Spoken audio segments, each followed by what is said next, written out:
Can Russia-China relationship dislodge American hegemony in world affairs? China and Russia declare no-limits partnership.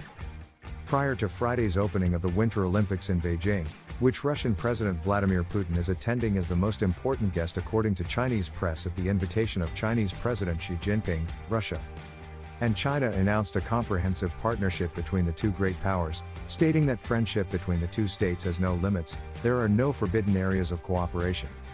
In the lengthy document, nearly 5,400 words in English translation, each went significantly further than before in backing the other on flashpoints of tension with the West. Russia voiced its support for China's stance that Taiwan is an inalienable part of China, and opposition to any form of independence for the island.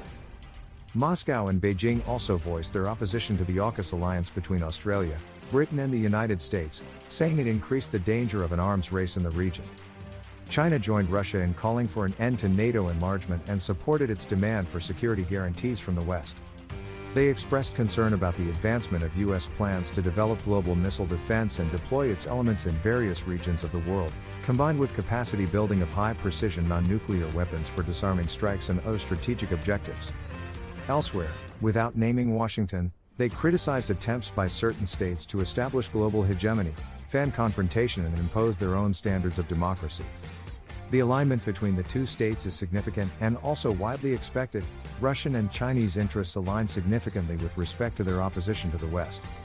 For example, Russia is under pressure from the US in Ukraine, while China is under pressure from the US in Taiwan.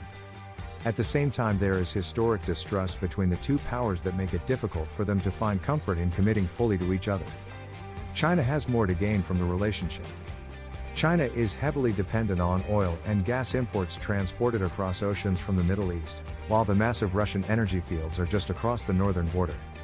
But Russia is just as fearful of increasing Chinese strength as is the West, so it is expected that Putin will want to continue a dual relationship with both China and with America.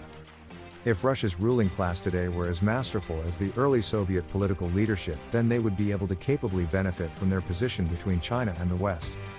But, instead, Russia finds itself the junior partner both with regards to China and with regards to America.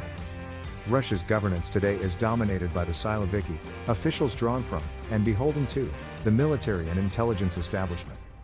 Nations cannot progress unless they are led by capable politicians and statesmen, but Russia lost its political class when its Communist Party collapsed along with the Soviet Union. China, in contrast, retained its Communist Party and its political leadership, though they have a different problem, which is their historic limitation to their region that leaves them unfamiliar with and unskilled in international affairs. Neither Russia, nor China, nor any combination of the two are able to stand up to Western domination of world affairs and the West's imperialist exploitation of humanity. Thank you for watching.